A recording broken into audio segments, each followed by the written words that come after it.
अब नेक्स्ट देखिए, क्वेश्चन आपको चल रहा था, यहाँ पे मैंने एंड किया था, choose the correct alternative.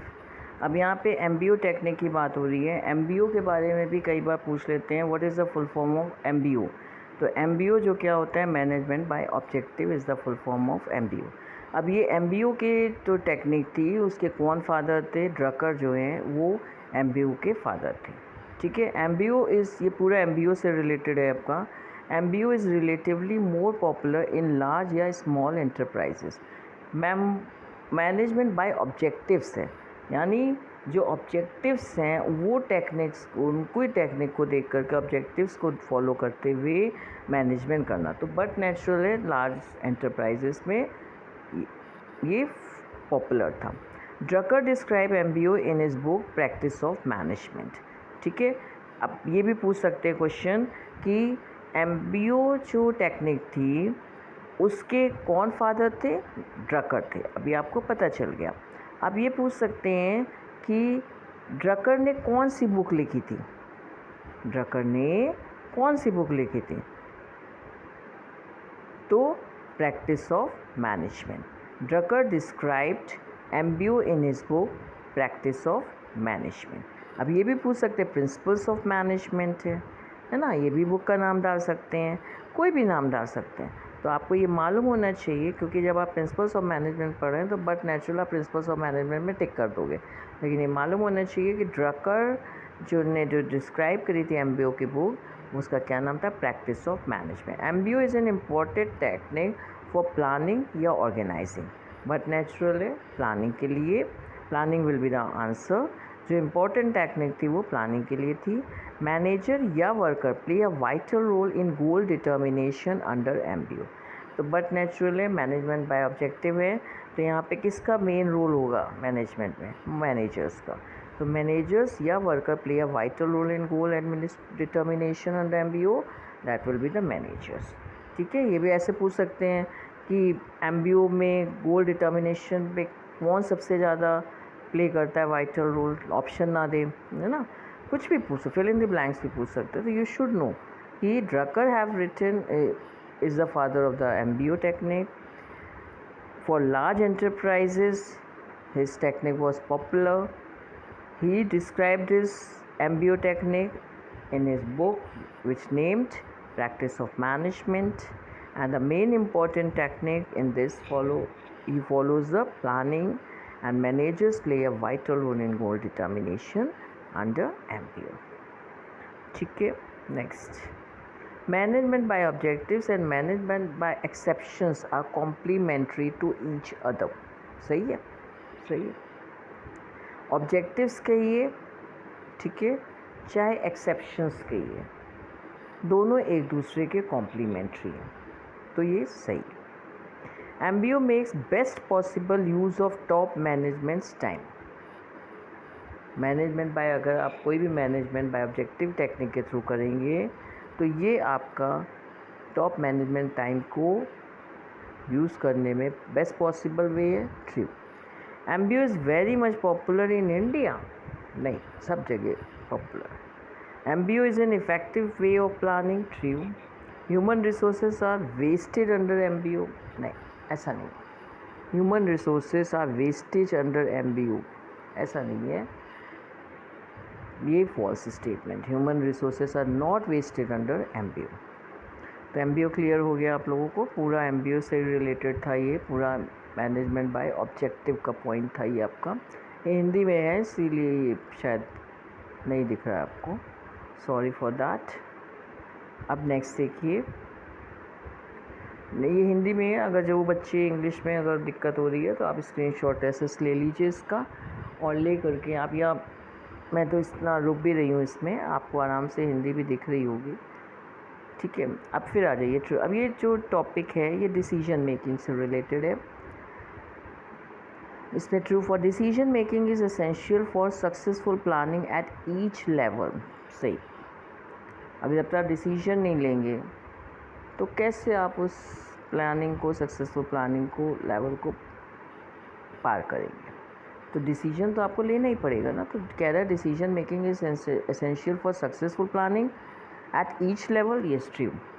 First step in decision making process is evaluation of alternatives. No, पहले ही इवैल्यूएशन करने लगोगे डिसीजन मेकिंग में, पहले ही इवैल्यूएशन करने लगोगे, नहीं ऐसा तो नहीं है।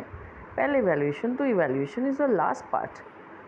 पहले तो सब चीज़ देखनी है ना, उसके बाद इवैल्यूएशन करना है। तो इवैल्यूएशन पहला स्टेप नहीं होता है।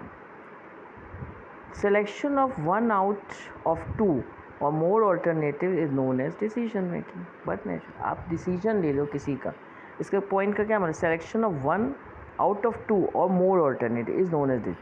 आपके पास कई ऑप्शंस दिए हैं, अब आपको डिसीजन लेना है, ठीक है, कि कौन सा हम ऑप्ट करें। ठीक, आपने कई चीज़ें हमें बताई, कई आइडियाज़ दिए, अब हम डिसीजन लेंगे ना कि किसको हम आइडिया को फॉलो करें कि जिससे हमें सक्सेस मिले।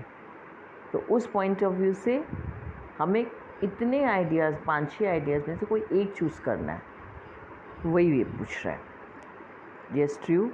Decision making is merely based on experience, quantitative techniques do not help much. गलत, ऐसा नहीं है। सिर्फ एक्सपीरियंस से ही आप डिसीजन मेकिंग ले सकते हैं, ऐसा नहीं है। आप जो हैं, ये स्टेटमेंट फॉल्स है। Quantitative technique do not help much, नहीं, क्वांटिटेटिव टेक्निक्स भी हेल्प करती है। डिसीजन में बी मेड इंडिविजुअली और इन ग्रुप। ट्रू, अकेले भी कर सकते हैं, ग्रुप के साथ भी कर सकते हैं। अब फिल इन द ब्लैंक्स है। डिसीजन क्या है, प्रोसेस है। तो decision is a process. Selection of one out of two और मोर डैश इज, अभी आप पढ़ चुके हैं ऊपर जस्ट नाउ, ऑल्टरनेटिव। टू और more alternative is known as decision making. ठीक है, उसी का फिल इन द ब्लैंक आ गया है। Selection of one out of two और मोर ऑल्टरनेटिव्स, कई ऑप्शन दिए हुए, कई ऑल्टरनेटिव्स दिए हैं, तो इसमें ऑल्टरनेटिव वगैरह ये यहाँ पे आपका दिया है। चॉइस करने को फंक्शन होगा कि प्रोसेस होगा, तो decision is not a function, it is a process. Selection of one out of two और मोर ऑल्टरनेटिव या प्रिंसिपल्स और इस डिसीजन मेकिंग, नहीं, ऑल्टरनेटिव है। फिर कह रहा है non routine decisions are commonly made by dash management, top management या फर्स्ट लेवल मैनेजमेंट। तो टॉप मैनेजमेंट जो होते हैं वही जो हैं आपका करते हैं। ठीक है, non routine decisions are commonly made, जो नॉन रूटीन डिसीजंस होते हैं वो हमेशा टॉप मैनेजमेंट के द्वारा ही लिए जाते हैं। फिर कह रहा है policy decisions are generally dash decisions. तो पॉलिसी डिसीजंस जो होते हैं जनरली क्या होते हैं, ग्रुप डिसीजन। जो पॉलिसी बनानी है ना, तो एक अकेला आदमी पॉलिसी नहीं बना सकते, तो एक ग्रुप डिस्कशन होगा, सब लोगों से पूछा जाएगा, तब जाके कोई पॉलिसी फॉलो होगी। गवर्नमेंट कोई पॉलिसी अपने आप थोड़ी बना देती, तो वो भी उससे पूछती है ना, जो उससे रिलेटेड होती हैं फील्ड, उनसे पहले कंसर्न करते हैं, तब जाके पॉलिसी बनता है। तो कहते हैं पॉलिसी मैटर है। कहीं फाइनेंस मिनिस्टर बैठेगा, कहीं पे अगर फाइनेंस की ज़रूरत है तो फाइनेंस मिनिस्टर से भी पूछा जाएगा। तो जो उस फील्ड से रिलेटेड किसी भी टॉपिक पे अगर बात हो रही है तो उन लोगों को बैठा करके तब फिर वो पॉलिसी बनाई जाती है। तो वही कह रहा है policy decisions are generally dash decisions, individual decisions और ग्रुप डिसीजंस, तो वो हमेशा ग्रुप डिसीजंस होते हैं। Brainstorming is a decision. अब ब्रेन स्टॉर्मिंग जो है वो कैसा डिसीजन है, टेक्निक डिसीजन है कि प्रिंसिपल है? प्रिंसिपल नहीं है, टेक्निक डिसीजन है। ठीक है, तो brain storming is a technique decision, ये ध्यान रखना। नेक्स्ट है ये, अब ये देखिए सीक्वेंस गलत दिया हुआ है। डिसीजन के कुछ स्टेप्स होते हैं, आपको मालूम होने चाहिए डिसीजन के क्या स्टेप्स होते हैं, तो इसका करेक्ट सीक्वेंस क्या होगा। ठीक है, यहाँ पे दिया हुआ सर्च ऑफ पॉसिबल ऑल्टरनेटिव्स, पहले ही सर्च करने लगोगे, पहले तो क्या क्या दिया, देखिए सर्च ऑफ पॉसिबल ऑल्टरनेटिव्स, फिर selection of an alternatives, evaluation of alternatives, implementation and evaluation of decision and diagnosis of the problem. तो सबसे पहले हम लोग क्या करते हैं, प्रॉब्लम देखते हैं ना क्या है। सबसे पहले प्रॉब्लम को हम लोग क्या करते हैं, डायग्नोस करते हैं, और फिर उस प्रॉब्लम की हम ऑल्टरनेटिव्स ढूंढने की कोशिश करते हैं कि इस प्रॉब्लम के सॉल्यूशन के क्या क्या ऑल्टरनेटिव्स हो सकते हैं। अब जब ऑल्टरनेटिव हमें पता चल जाता है तो उस ऑल्टरनेटिव में से, अभी आपने ऊपर पढ़ा, एक या दो और में से हम एक ऑल्टरनेटिव लेते हैं, ठीक है। तब हम क्या करते हैं, उसका सिलेक्शन करते हैं। अब जब हम सिलेक्शन कर लेंगे तो उसमें फिर हम कुछ कमियां करेंगे, कुछ हटाएंगे, कुछ जोड़ेंगे, तो ये इम्प्लीमेंटेशन करेंगे। और इम्प्लीमेंटेशन करके उसमें जो है सिलेक्शन कर लिया हम लोगों ने,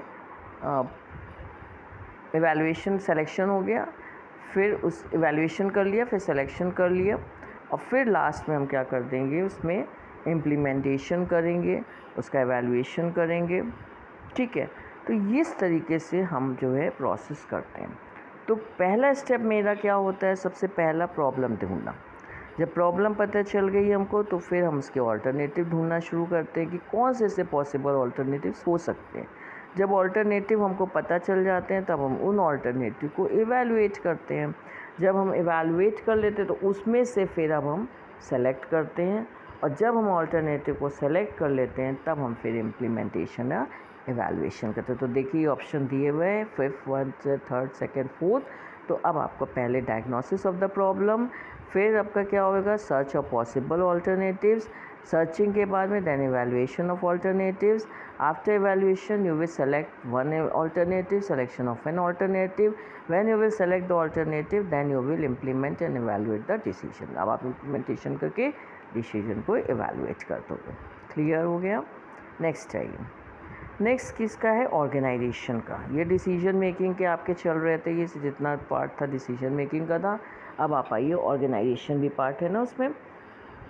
इसका देखिए, organisation enables people to work effectively in groups. True, group में ही होता है ना, अकेला तो ऑर्गेनाइजेशन होती नहीं है। In organisation subordinates are interested with responsibility not rights. False. भाई आप उससे सिर्फ काम ही कराओगे, उनको अधिकार कुछ नहीं दोगे, तो ऐसा नहीं है।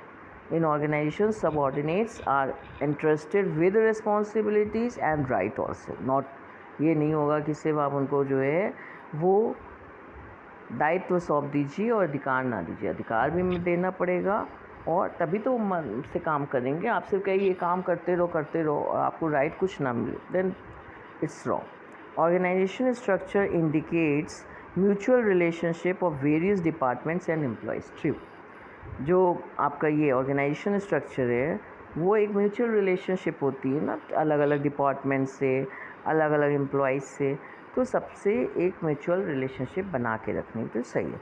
Division of labour is not the core element of organisation. गलत। डिवीजन ऑफ लेबर, श्रम विभाजन संगठन का मूल तत्व नहीं है।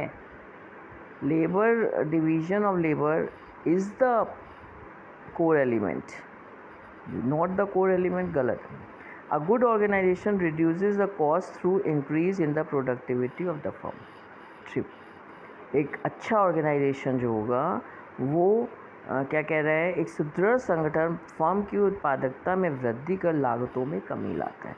एक अगर अच्छा ऑर्गेनाइजेशन है तो वो क्या करेगा, आपकी प्रोडक्टिविटी को इंक्रीज़ करेगा और कॉस्ट को कम करते हुए उसको इंक्रीज़ करेगा। ठीक है, तो ये सही है। नेक्स्ट है, which of the following is not the principle of organisation. अब ये 4 प्रिंसिपल्स दिए हैं, इनमें से कौन सा ऐसा प्रिंसिपल है जो ऑर्गेनाइजेशन को फॉलो नहीं करता है। तो पहला दिया principle of exception, principle of flexibility, principle of specialisation, need hierarchy theory.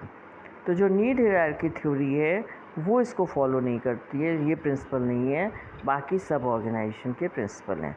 अपवाद का सिद्धांत संगठन का प्रिंसिपल है, लोच का सिद्धांत संगठन का प्रिंसिपल है, विशिष्टीकरण ये भी प्रिंसिपल है, सिद्धांत है। आवश्यकताओं की क्रमबद्धता का सिद्धांत जो है वो इसका प्रिंसिपल नहीं है।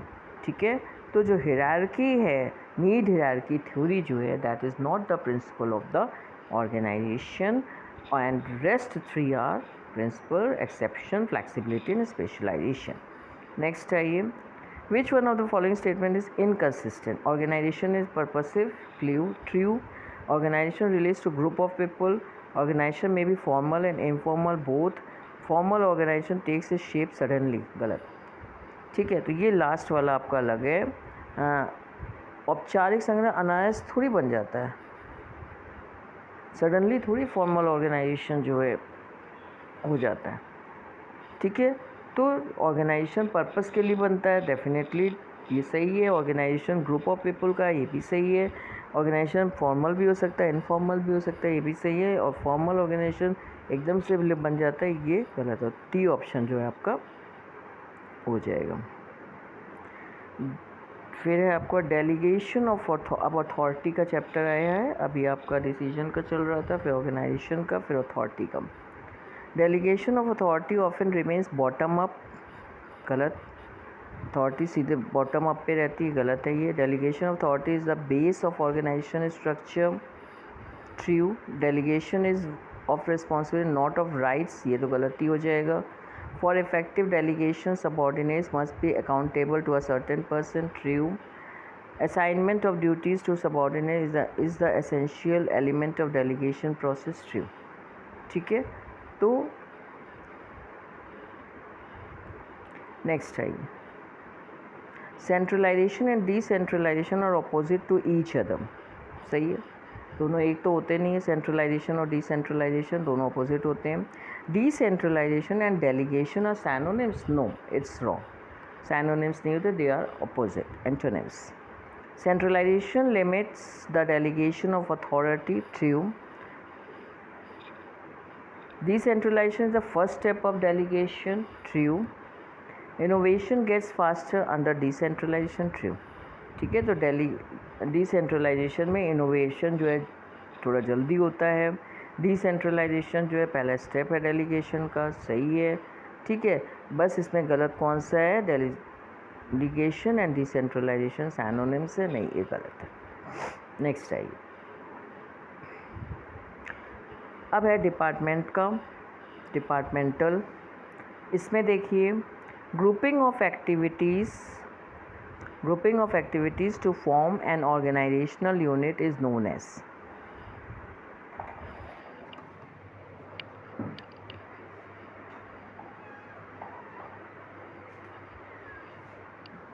Grouping of activity to form an organisational unit is known as departmentation या डेलीगेशन। तो डिपार्टमेंटेशन आंसर होगा इसका, क्योंकि जो ग्रुपिंग ऑफ एक्टिविटीज़ होती है वो डिपार्टमेंट में बटी होती है, तो इसलिए डिपार्टमेंटेशन होगा इसका answer. Departmentation by function is dash popular than departmentation by customer. तो मोर पॉपुलर होता है, मोर हो जाएगा, less popular. Departmentation by function is more popular than departmentation by customer. फिर departmentation by territories is suitable for those enterprises whose business area is wide. Departmentation by function,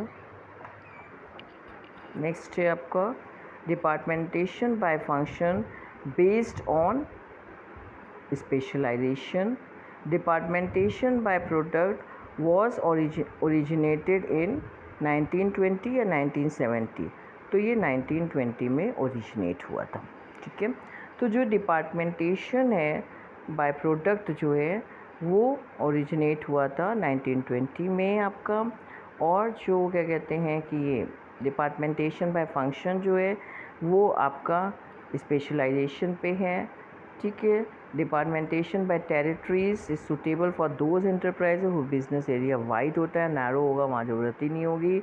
और by function dash is popular, more popular. और फिर grouping of activity to form an organisational unit is known as departmentation. ये departmentation के questions थे कुछ। Again true और false, departmentation means division of activities amongst employees. Departmentation में activities divide कर दी जाती है एम्प्लॉयज़ की, सही है। क्योंकि डिपार्टमेंटेशन वर्क दे दिया गया ना, तो उसमें एम्प्लॉयज़ की जो आपकी एक्टिविटीज़ होंगी वो क्या करेंगे, बांट देंगे, ठीक है। नेक्स्ट है आपका, सही है। Departmentation by function most popular system, true, अभी आप ऊपर पढ़ भी चुके हैं। सुपर बाज़ार का नाम सुना होगा, is the best example of departmentation by customer, true. Super bazaar में आप जाते भी हैं, शॉपिंग भी करते हैं, तो ये डिपार्टमेंटेशन कस्टमर का बेस्ट एग्जांपल है। In general there is mixed departmentation small enterprises, ये गलत है। स्मॉल एंटरप्राइजेस में कभी भी मिक्स डिपार्टमेंटेशन नहीं होता है। In departmentation departments are formed vertically only, ऐसा नहीं है। किसी भी आप देखिए डिपार्टमेंटल स्टोर पे जाइए तो ज़रूरी है आपको क्या कहते हैं कि वर्टिकली ही मिलेगा, सीधा ही सीधा आपको मिलेंगे, हॉरिजॉन्टल भी होता है। तो डिपार्टमेंटल जो मेंटेशन होता है वहाँ पे डिपार्टमेंट्स जो है वो वर्टिकली नहीं हॉरिजॉन्टली बोथ हो सकते हैं, ठीक है। Next, departmentation is done in a form में डिपार्टमेंटेशन क्यों किया जाता है? To obtain benefits of specialisation, to establish coordination and control in firm activities for both as above, for none of the above, A and B। But naturally C option हो जाएगा, क्योंकि डिपार्टमेंटेशन किसी भी फर्म में क्यों किया जाता है? Benefit, to obtain benefits of specialisation, ये तो होगा ही होगा, और कोऑर्डिनेशन भी उससे बना रहता है, और फर्म की एक्टिविटीज़ में कंट्रोल भी रहता है। तो सी ऑप्शन और A option, B option and A option दोनों मिलके सही होगा, यानी कि सी ऑप्शन आपका आंसर हो जाएगा। नेक्स्ट है लाइन और test the trueness of the suitable statements. अब ये अगेन फिर वही आपका ट्रू फॉल्स है। Line organisation is suitable for large enterprises, line organisation large enterprises, गलत। Line and staff organisation emphasis on specialisation, सही है। लाइन एंड स्टाफ ऑर्गेनाइजेशन किसी जो एम्फेसाइज करता है वो किसी स्पेशलाइजेशन पे ही करेगा। Functional organisation provides line right to staff, true. Conflicts never arise between the managers, line manager and staff specialists under line and staff organization is false. The role of staff under line and staff organization is often that of advisor, true। ठीक है, ये देख लीजिएगा। Next, fill in the blanks। Line organisation is a form of dash organise, oldest है कि modern है? ये बहुत पुराना है, ठीक है। तो ओल्डेस्ट लाइन ऑर्गेनाइजेशन जो है वो is a form of oldest organisation. फिर principle of unity of command fully applies to line organisation, functional में नहीं होगा, लाइन में होगा। जो principle of unity of command का जो प्रिंसिपल है वो लाइन ऑर्गेनाइजेशन में बहुत अप्लाई करता है, ठीक है। तो अब ये पूछ ले लाइन ऑर्गेनाइजेशन कौन सा कमांड कौन सा प्रिंसिपल वो करता है? तो unity of command. Unity of command किस में अप्लाइज करता है? Line organisation. Line and staff organisation emphasises on centralisation की डिसेंट्रलाइजेशन में एम्फेसाइज करता है। Department line organisation dash specialisation encourage करता है कि डिस्करेज, बट नेचुरल एनकरेज करेगा। Generally the committees under committee organisations are of dash nature, advisory nature, ठीक है। तो जो कमेटी बनती है कमेटी ऑर्गेनाइजेशन में तो वो एडवाइस देंगी ना, तो एडवाइजरी नेचर की हो जाएंगी। डिपार्टमेंटल लाइन ऑर्गेनाइजेशन जो है वो क्या करेगा? स्पेशलाइजेशन को एनकरेज करेगा, ठीक है। तो इस तरीके से आपका ये options fill in the blanks के पूरे होते हैं। अभी आप इसको भी करेक्ट ऑल्टरनेटिव बताइए। Main function of staff specialist under functional organisation, main function क्या होता है? जो स्टाफ स्पेशलिस्ट होता है फंक्शनल ऑर्गेनाइजेशन में, main function to take charge of job in the absence of line manager. अगर लाइन मैनेजर एब्सेंट हो गया तो उसमें एब्सेंस में उसका जॉब लेगा, उसका चार्ज लेगा, कि एडवाइस करेगा लाइन मैनेजर को इन स्पेशलाइज्ड एरिया ओनली, कि इस लाइन मैनेजर को सिर्फ स्पेशलाइज एरिया में ही एडवाइस करता है। To advice and to implement it, advice भी करेगा इम्प्लीमेंट भी करेगा कि कुछ नहीं करेगा। तो ये थर्ड ऑप्शन आपका आंसर होगा। जो मेन फंक्शन होता है स्टाफ स्पेशलिस्ट का फंक्शनल ऑर्गेनाइजेशन में वो ये होता है कि वो एडवाइस भी करता है लाइन मैनेजर को और इम्प्लीमेंट भी करता है। अब गाइडेंस एंड सुपरविजन में आइए। Guidance and supervision of subordinates in the direction is the direction, true. Guidance देना, सुपरविजन करना डायरेक्शन का ही सबऑर्डिनेट है। डायरेक्शन कंटिन्यूस प्रोसेस होता है, सही है। हर समय डायरेक्शन दिया जाता है, बिना इसके पॉसिबल नहीं होगा। Direction does not contribute in coordination of human efforts, ये गलत बात है। बिना ह्यूमन एफर्ट के तो कोऑर्डिनेशन के तो पॉसिबल ही नहीं है। Direction is a top management function, ये भी गलत है। कोई भी डायरेक्शन दे सकता है, टॉप भी दे सकता है, मिडिल भी दे, लोअर भी, कोई भी दे सकता है। Direction has no relationship with planning, ये भी गलत है। डायरेक्शन प्लानिंग ये सब तो प्रिंसिपल से ही है मैनेजमेंट के, तो इसके बगैर तो पॉसिबल ही नहीं है, तो ये गलत है। नेक्स्ट है coordination is the essence of management, yes true है। कोऑर्डिनेशन मतलब सार है उसका, सही है। मैनेजमेंट में बिना कोऑर्डिनेशन के पॉसिबल ही नहीं है। Coordination is needed in manufacturing industry, गलत है। सिर्फ मैन्युफैक्चरिंग में नहीं, सब जगह नीड होता है। Level of coordination differs as per circumstances, ये सही है। उसका लेवल ज़रूर अलग अलग सर्कमस्टांसेस में कोऑर्डिनेशन का बदल जाता है। कोऑर्डिनेशन कंटिन्यूस प्रोसेस है, यस इट्स ट्रू। जितने भी प्रिंसिपल्स हैं they all are as like a continuous process, बिना उसके पॉसिबल ही नहीं है। ठीक है, अब देखिए अगेन ट्रू और false. Horizontal communication happens in between managers working at different levels, no. Horizontal communication अब पढ़िएगा, आपने कम्युनिकेशन पढ़ा होगा तो आप इसमें देखिए कि हॉरिजॉन्टल कम्युनिकेशन जो है वो कैसे होता है। तो सिर्फ क्या मैनेजर और वर्किंग एट डिफरेंट लेवल में होगा, नहीं, एक ही उसमें होगा, मैनेजर में होगा ना। फिर 2 पर्सन गलत है। 2 persons are required under communication, but natural communication 2 लोग की तो ज़रूरत होती है। अकेला आदमी बात करता रहेगा तो वो क्या कहलाएगा, अंडरस्टूड है। Communication from subordinates to higher authorities is downward communication. आप खुद देख लीजिए, आप कम्युनिकेशन कर रहे हैं, कोई सबऑर्डिनेट अपनी हायर अथॉरिटी से कर रहा है तो वो डाउनवर्ड होगा कि अपवर्ड होगा, गलत है। The difference in speech and action of communicator is not harmful, गलत है। Communication is like 2 way transportation, ये सही है। 2 वे प्रोसेस होता है, 2 वे प्रोसेस होता है, 1 वे प्रोसेस तो होता ही नहीं है। कम्युनिकेशन इज़ अ प्रोसेस, सही है। Problem of coordination arises due to communication, ये भी सही। ये आपका प्रॉब्लम, कोऑर्डिनेशन की प्रॉब्लम कम्युनिकेशन से अराइज होती नहीं, ये गलत है। Formal communication is also known as grape vine communication, ये गलत है। इनफॉर्मल जो है वो ग्रेप वाइन होता है, फॉर्मल नहीं होता है। ग्रेप वाइन में क्या करता है, आप कहीं भी किसी से भी, ग्रेप्स होते हैं ना गुच्छा, तो उसमें आप कहीं भी किसी से बात कर सकते हैं, लेकिन फॉर्मल में आप कहीं भी किसी से कैसे बात कर लेंगे। कम्युनिकेशन मेक्स पीपल लीडर, ये भी गलत है। कम्युनिकेशन से लीडर कैसे बन जाएंगे। Speech is a form of written communication, ये भी गलत है। स्पीच दे रहे हैं तो वर्बल हुआ ना, रिटन कहाँ से हो गया, ठीक है। राइट ऑल्टरनेटिव, इफेक्टिव कम्युनिकेशन में क्या ज़रूरत होती है, क्लियर एंड सिंपल एक्सप्रेशंस, सही है। म्यूचुअल कोऑपरेशन एंड कॉन्फिडेंस, ये भी सही है। बोथ है सबब, हाँ दोनों आ जाएंगे, नन ऑफ द अबव। तो अगर कोई कम्युनिकेशन को इफेक्टिव बनाना है तो क्लियर और सिंपल एक्सप्रेशन होने चाहिए, म्यूचुअल कोऑपरेशन और कॉन्फिडेंस दोनों होने चाहिए।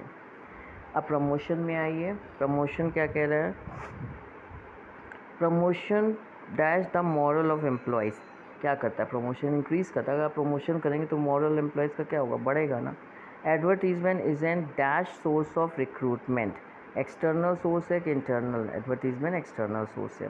Dash steps are to be taken in selection process, less than 5, more than 5, more than 5 steps लिए जाते हैं। स्टेप्स देखिएगा सिलेक्शन प्रोसेस में कौन कौन से हैं। Appointment on job is the dash step of selection process, जो अपॉइंटमेंट होता है जॉब का वो सबसे लास्ट स्टेप होता है। अपॉइंटमेंट तो आखिरी में होगा ना, पहले सब स्टेप फॉलो करने के बाद अपॉइंटमेंट होता है, पहले ही थोड़ी अपॉइंटमेंट कर लेंगे। Recruitment is a dash function, recruitment क्या होता है, पॉजिटिव फंक्शन होता है, ना कि नेगेटिव फंक्शन होता है। विच one of the following is not the external source of recruitment, इनमें से कौन सा एक्सटर्नल सोर्स नहीं है। एडवर्टीजमेंट एक्सटर्नल सोर्स है, प्रमोशन एक्सटर्नल सोर्स नहीं है, कॉलेज एक्सटर्नल सोर्स है, एम्प्लॉयमेंट एक्सचेंज एक्सटर्नल सोर्स नहीं है। तो बी ऑप्शन आपका आ जाएगा, कौन is not the external source, तो ये प्रमोशन जो एक्सटर्नल सोर्स नहीं है, नॉट पूछ रहा है।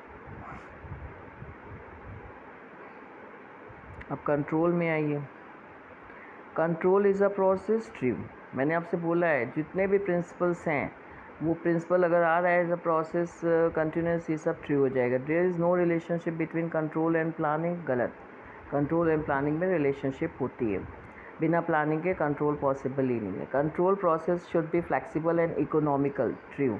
Reasons for mistake should be searched before taking corrective steps in control process, there are reasons for mistake should be searched, गलत। It is appreciable to concentrate on important points under process of control. True. ठीक है, ये देख लेना true false.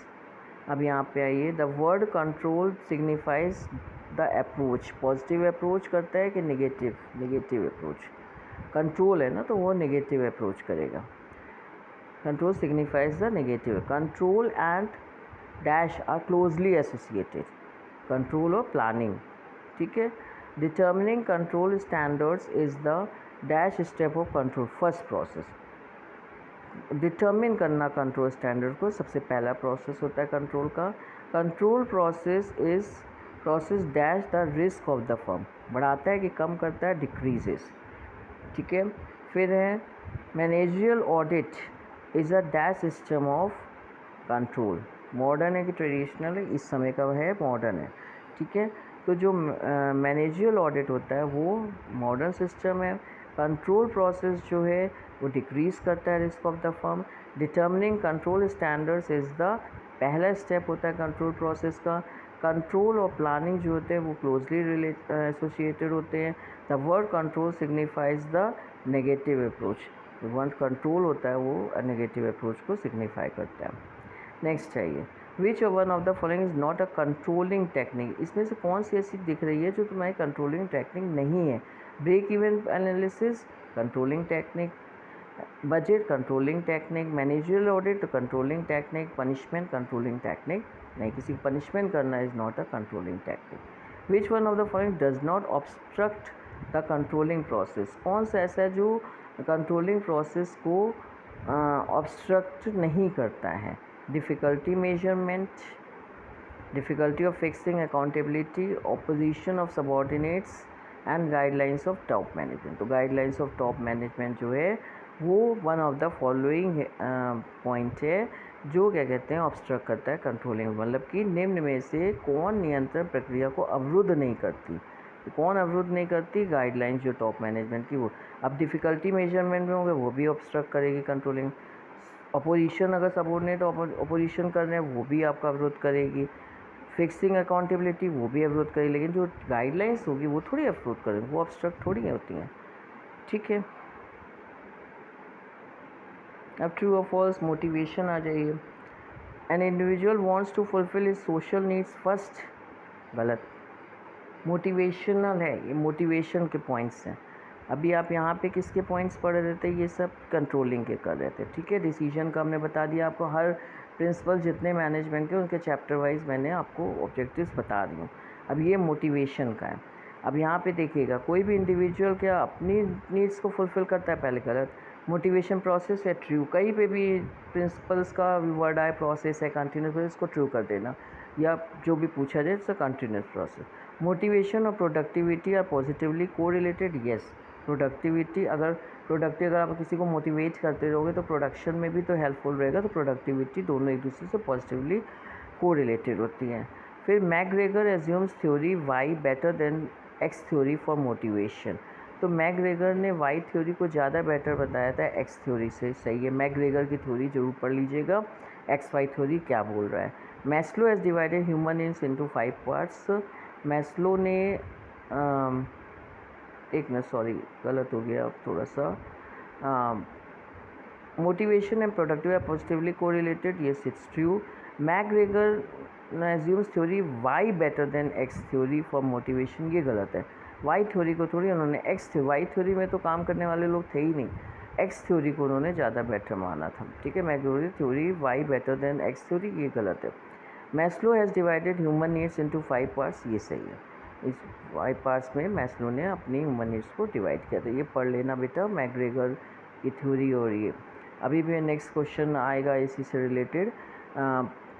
Correct name from the following against each theory. यहाँ देखिए theories दी हुई हैं सबके आगे, उनके आपको पता होने चाहिए कि क्या उनके राइटर हैं. ठीक है. एक्स वाई थ्योरी किसने दी थी. एक्स वाई थ्योरी मैकग्रेगर ने. अभी आपने ऊपर देखा. नीड हायरार्की थ्योरी मैस्लो ने दी थी. नीड और हाइजीन थ्योरी हर्सबर्ग ने दी थी. एक्सपेक्टेशन थ्योरी जो थी वो विक्टर ब्रूम ने दी थी. ठीक है. Expectation Victor Vroom. ना याद आया एक्स वाई थ्योरी जो है मैकग्रेगर, ये तो फेमस हैं. नीड हायरार्की थ्योरी मैस्लो की है, ए मैस्लो की. हाइजीन थ्योरी, हाइजीन से याद रखना हर्सबर्ग को, और एक्सपेक्टेशन से याद रखना विक्टर को। तो एक्सपेक्टेशन थ्योरी विक्टर ब्लूम ने दी थी, ये ध्यान रखिएगा आप, ठीक है।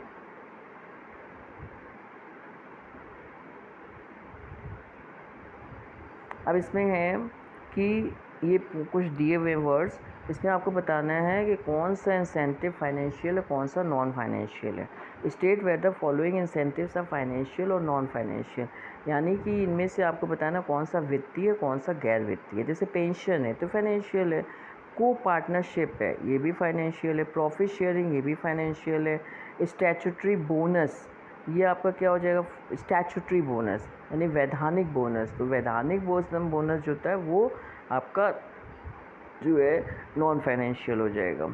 फिर सिक्योरिटी ऑफ जॉब, जॉब की सिक्योरिटी कैसी होती है, ये भी नॉन फाइनेंशियल होगी। Workers participation in management, worker का पार्टिसिपेशन ये भी नॉन में हो जाएगी।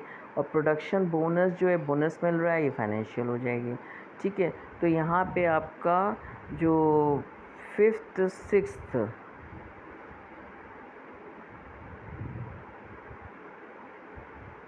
जो है स्टैचुटरी बोनस मिल रहा है, अच्छा बोनस मिल रहा है तो फिर वो फोर्थ वाला देखिए, जहाँ पे बोनस वर्ड आ जाएगा that will be the financial bonus.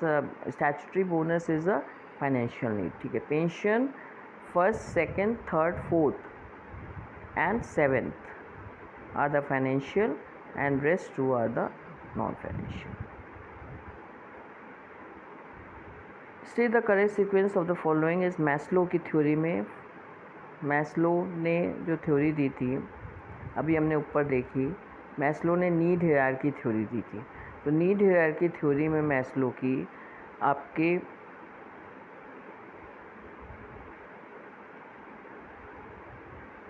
यहाँ आ जाइए, सीक्वेंस क्या था एज़ पर मैस्लो थ्योरी। तो क्या सीक्वेंस है, सबसे पहले उनका क्या था, फिजियोलॉजिकल नीड्स, ठीक है। फिर सेल्फ एक्चुअलाइजेशन नीड्स, ठीक है। फिर एस्टीम और ईगो नीड्स, फिर आपका था सोशल नीड्स, फिर था सिक्योरिटी और सेफ्टी नीड्स। तो नीड हायरार्की थ्योरी में मैस्लो की जो थ्योरी थी, उस मैस्लो की थ्योरी में उन्होंने क्या, उनका सीक्वेंस क्या था, वो सीक्वेंस उनका सबसे पहले फिजियोलॉजिकल नीड्स ज़रूरी होती हैं, उसके बाद में जो सेल्फ एक्चुअलाइजेशन होता है वो पहले ज़रूरी होता है, फिर उसके बाद में स्टीम और ईगो नीड्स आती हैं, उसके बाद में सोशल नीड्स, उसके बाद में लास्ट में होता है सिक्योरिटी और सेफ्टी नीड्स, ठीक है। तो ये उन्होंने मतलब हिंदी में भी बोल दे रहे हैं हम, सबसे पहले उन्होंने जीवन निर्वाह आवश्यकताएं बताई कि पहले हमें जो जीवन को चलाना है उसके लिए जो ज़रूरतें हैं उनको पहले देखना होगा, ठीक है। फिर उसके बाद में उन्होंने क्या कहा था, आत्म विकास संबंधी आवश्यकताएं। तो सेल्फ एक्चुअलाइजेशन जो हमारी नीड है उनको पहले देखेंगे। फिर उन्होंने किसको ध्यान में दिया था, स्वाभिमान संबंधी आवश्यकताओं को, ठीक है। तो पहले जीवन निर्वाह की, फिर आत्म विकास के, फिर स्वाभिमान संबंधी की, फिर उसके बाद सामाजिक आवश्यकता, और लास्ट में उन्होंने सुरक्षा संबंधी आवश्यकताओं को ध्यान में दिया था। ये सीक्वेंस आप ध्यान रखिएगा। लीडरशिप में आ जाइए। Leadership is essential as manager has to get work done by others through, सही है। Leader must keep distance from his worker, ये तो गलत है। Democratic style of leadership provides freedom to the workers that they can work as they like, ये भी गलत है। ऐसे जो मन आएगा वो कर लें, ऐसा तो नहीं पॉसिबल है ना। डेमोक्रेटिक स्टाइल में जो लीडर है तो वो कैसे पॉसिबल है, ऐसा कर सकता है, नहीं। Leaders are born not made, ये भी गलत है। और ऑटोक्रेटिक स्टाइल में show good results for a short period but not in long run, ठीक है। ट्रू फॉल्स आप देख लेना बच्चे। करेक्ट ऑल्टरनेटिव देख लीजिए। विच of the following leadership style is deemed unsuitable for a business enterprises, business enterprises के लिए कौन सा लीडरशिप स्टाइल जो है वो अनसूटेबल हो, सूटेबल नहीं पूछा, अनसूटेबल पूछा है। तो कंसल्टेटिव स्टाइल ये सूटेबल है, पार्टिसिपेटिव ग्रुप स्टाइल ये भी सूटेबल है, अचीवमेंट ओरिएंटेड स्टाइल ये भी है, ब्यूरोक्रेटिक स्टाइल जो है वो नहीं है। ब्यूरोक्रेटिक का मतलब क्या होता है? अफसरशाही। तो अफसरशाही अगर आप दिखाने लगेंगे तो वो क्या हो जाएगा, वो ब्यूरोक्रेटिक दिखाने लगेंगे तो वो स्टाइल जो है वो बिज़नेस के लिए सूटेबल नहीं होगी। आप कंसल्ट कर रहे हैं, परामर्श दे रहे हैं, कंसल्टेशन दे रहे हैं, वो स्टाइल सही है। आप पार्टिसिपेटिव ग्रुप कर रहे हैं, वो भी सही है, सहभागी हो रहे हैं। आप क्या कहते हैं, अचीवमेंट ओरिएंटेड कर रहे हैं, वो भी सही है। लेकिन आप अगर अफसरशाही दिखा रहे हैं, ब्यूरोक्रेटिक दिखा रहे हैं, तो that is not suitable. Which of the following quality is not required as a leader? Leader में कौन सी ऐसी क्वालिटी जो होती है वो नहीं रिक्वायर्ड होती है? फिजिकल कैपेसिटी रिक्वायर्ड होती है, डिसीजन मेकिंग कैपेसिटी रिक्वायर्ड होती है, इंटेलिजेंस रिक्वायर्ड होती है, रिचनेस नहीं रिक्वायर्ड होती है। तो ये क्वालिटी की कोई ज़रूरत नहीं होती। तो D option will be the answer. Last topic है आपका, अगेन ट्रू और फॉल्स है। देयर आर 4 और 5 leadership styles as per Likert. Likert ने दिया था, तो लिकर्ट के अकॉर्डिंगली 4 हैं कि 5 हैं? तो 4 हैं लीडरशिप के। As per Likert's principle the managers confidence in subordinates is least under exploitative autocratic style या पार्टिसिपेटिव ग्रुप स्टाइल? तो एक्सप्लॉयटेटिव स्टाइल, ठीक है। तो ये वाला आंसर आपका आ जाएगा।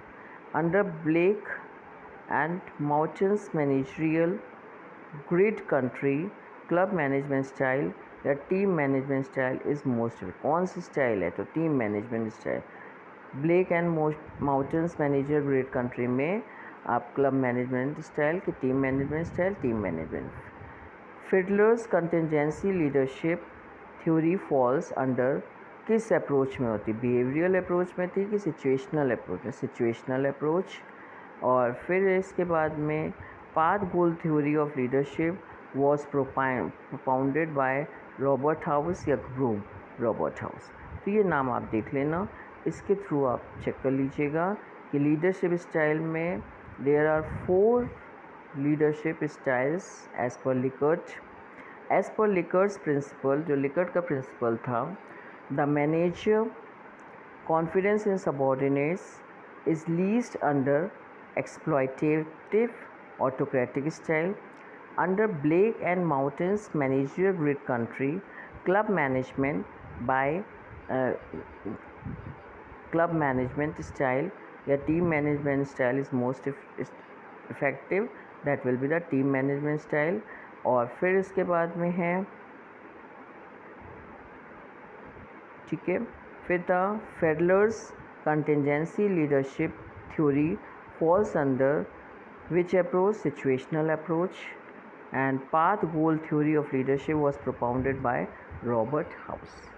ठीक है, तो ये कुछ क्वेश्चंस थे जो आपके ऑब्जेक्टिव्स क्वेश्चन हैं, जिसमें इसमें आपके ट्रू और फॉल्स ज़्यादा थे और हर प्रिंसिपल्स को लेते हुए ये कुछ थ्योरीज, ये कुछ आपके बने हैं। आप इसको गो थ्रू हो जाइएगा, ठीक है। बाकी आप जो हैं जितने भी राइटर्स से रिलेटेड हैं, जितने भी प्रिंसिपल्स हैं, उन सबको आप अच्छे से देख लीजिएगा, ठीक है। Best of luck for your examination, ठीक। और कल का पेपर आप बहुत अच्छा करके आइएगा, डेफिनेटली अच्छा होगा। और best of luck. Okay, good night.